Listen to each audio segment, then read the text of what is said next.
Well, hello everybody, welcome back to the channel. Nice to see you again. As you can see, we're not in the fish room for once. Thought I'd give you a break from the Megatank videos to show you the pond. Now, spring hasn't quite sprung, but it's definitely thinking about it. It's nice and bright, if not a little bit chilly. So, in the past few weeks, we've had some days get into the high teens, early 20s, and some barely get out of single figures, but I think we're heading towards more of the warmer times. Hello, may I interject for a minute? Future Graham here, editing this video. The wind was noisier than I had realised at the time, and one of my neighbours was doing some work in the garden, so there was a jackhammer going off constantly. So we're going to do the rest of this video with voiceover, just to save your ears.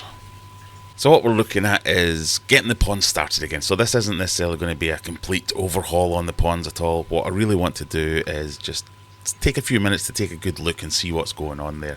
Have a look at the fish, observe how much activity is going on in there. We want to do a bit of a clean of the filters. So I've noticed one of the filters is slowed down a little bit. The flow rate isn't what it should be, so we'll check that out. But yeah, it's mostly just checking that everything's okay. So it actually looks really clean. So the water's still very, very clear in this pond anyway. I've got another pond round the side that we'll take a look at in a minute that needs some attention. But this one looks really good. The fish look happy and healthy and are starting to get a bit more active. So we'll be feeding them up again soon. But yeah, just checking them out and cleaning the filters is going to be the first task. So this pond has two filters running on it. This is a barrel filter that you can go back and have a look on the channel for the videos about how this was made, but essentially water is fed into the barrel, it goes up and then down and then fills from the bottom and then goes back into the pond, filtered through various gravel, stones, things like that. But down here,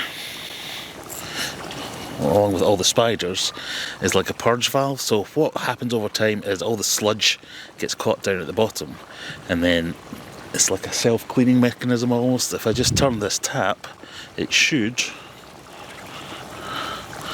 just spit out a load of gunky, dirty water, which it has indeed done. So you let that run for a couple of minutes until it clears up, and that's that one cleaned out almost. This one's your more traditional box filter. It's a UV filter, but we've just got a load of sponge and a load of bio balls in this one. And it's a case of taking the sponge out, giving it a good rinse, and then getting it back in. I use this as mechanical filtration.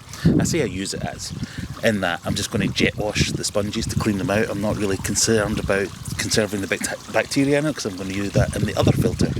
So this is just a case of get it clean. So it's just got a load of sponges like this that are all manky and disgusting and need a good clean.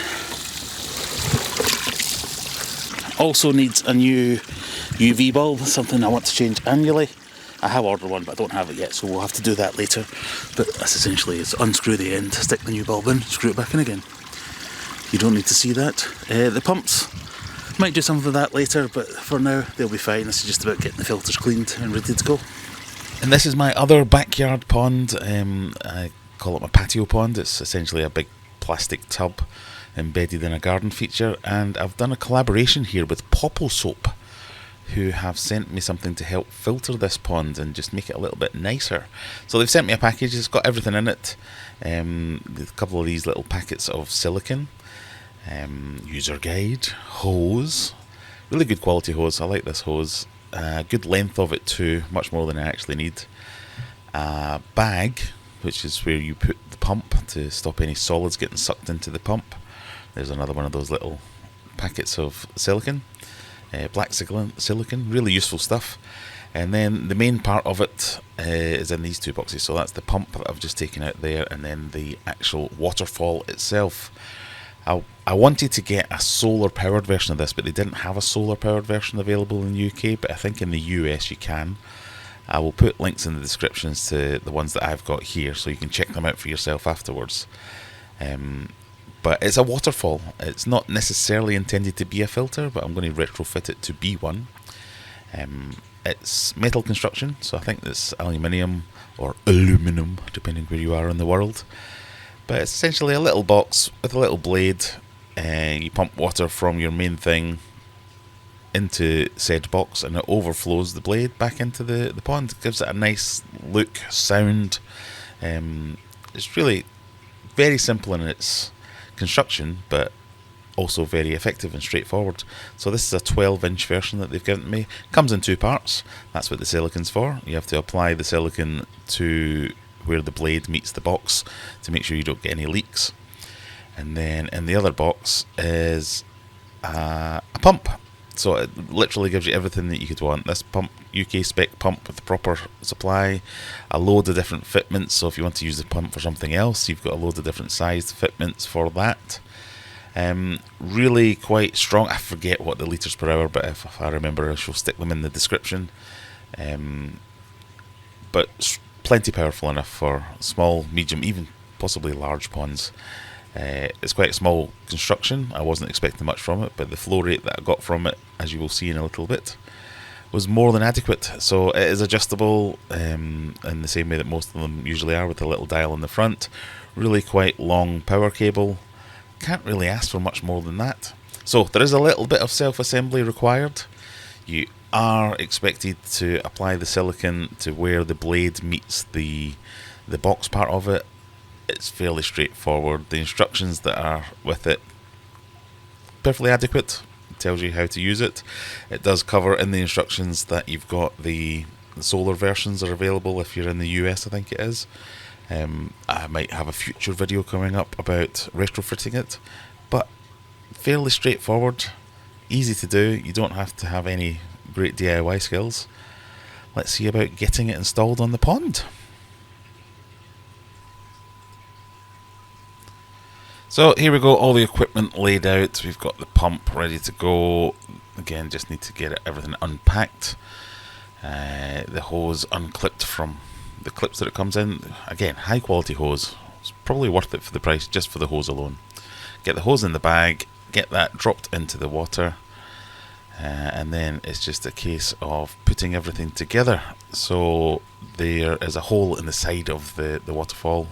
The hose already has the fittings attached, so it's just a case of screwing that in, tighten it up. Only needs to be hand tight, really.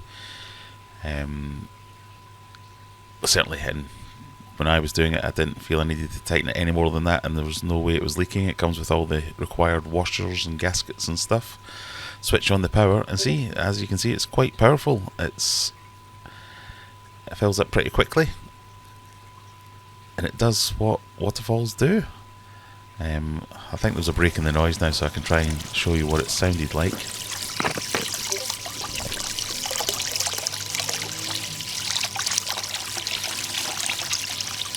As you can hear, hopefully, nice, calm, relaxing sound is kind of exactly what you want from this type of thing. Now, time to pimp it. I got here is an old fitting from a spray bar that just so happened to fit exactly into that outlet, with a couple of bits of sponge. You could 3D print something, but it's a fairly standard size. You may have something if you have that kind of thing kicking about, but I just wanted to put in a little bit of sponge, and that'll just give me that little bit of filtration, because obviously the water has to come up through it.